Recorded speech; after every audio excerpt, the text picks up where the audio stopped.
Hi everybody! So today I'm going to be reading Camping Out by Ernest Hemingway. And before I start, please make sure that you like and subscribe this video. Okay, now let's jump right in. Camping Out by Ernest Hemingway. Thousands of people will go into the bush this summer to cut the high cost of living.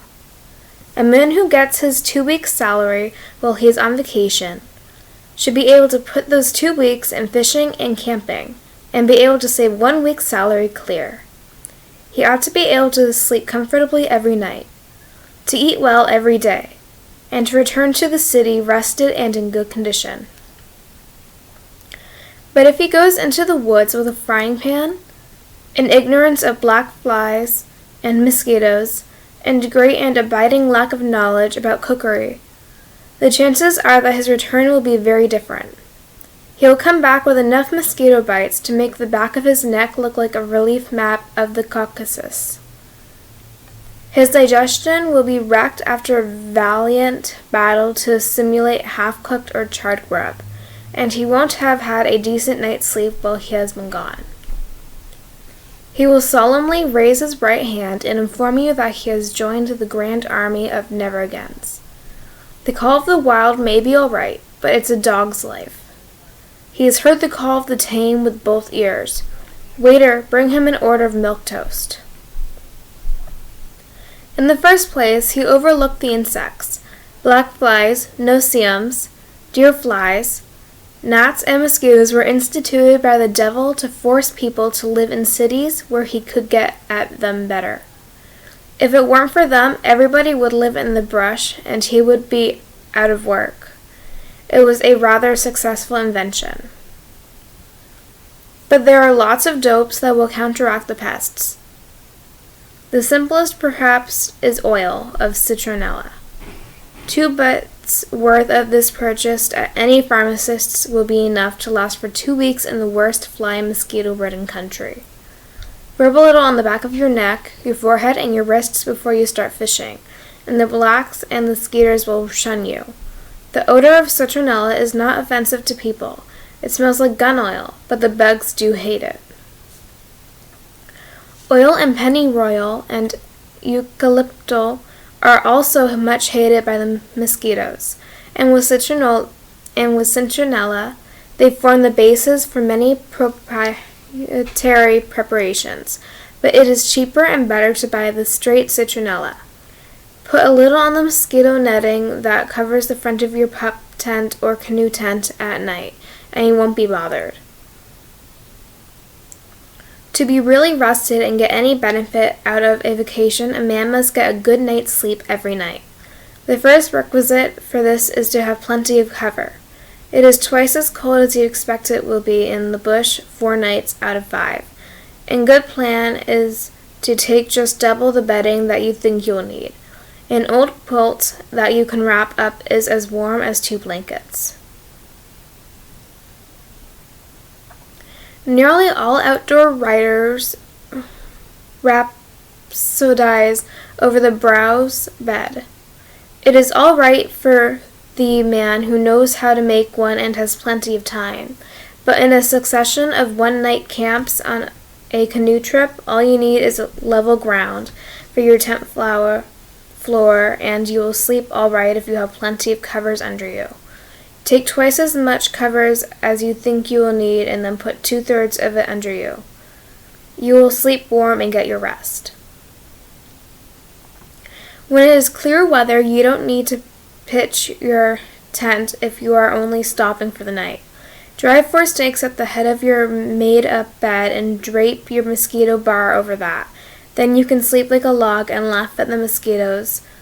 Outside of insects and bum sleeping, the rock that wrecks most camping trips is cooking. The average tyro's idea of cooking is to fry everything and fry it good and plenty. Now, a frying pan is a most necessary thing to any trip, but you also need the old stew kettle and the folding reflector baker.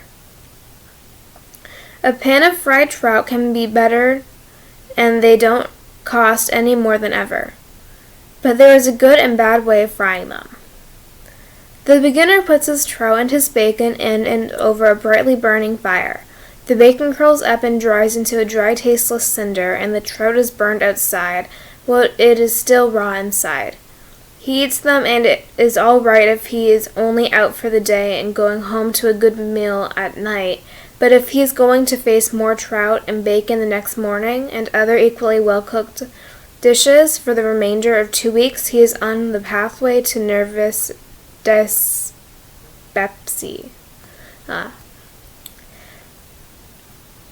The proper way to cook over coals: have several cans of Crisco or Coto Suet or one of the vegetable shortenings along that are as good as lard and excellent for all kinds of shortening. Put the bacon in, and when it is about half cooked, lay the trout in the hot grease, dipping them in cornmeal first.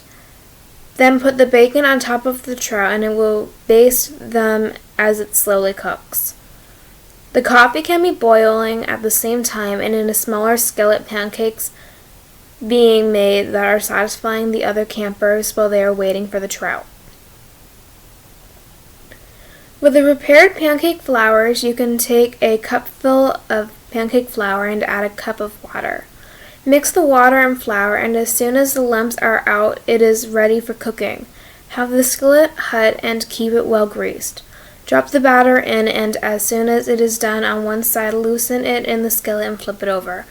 Apple butter, syrup, or cinnamon and sugar go well with the cakes. While the crowd have taken the edge from their appetites with flapjacks, the trout have been cooked and the bacon are ready to serve. The trout are crisp outside and firm and pink inside, and the bacon is well done, but not too done. If there is anything better than the combination, the writer has yet to taste it in a lifetime devoted largely and studiously to eating.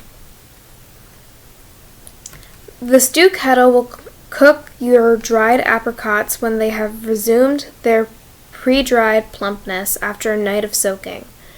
It will serve to concoct a mulligan in, and it will cook macaroni when you are not using it. It should be boiling water for the dishes.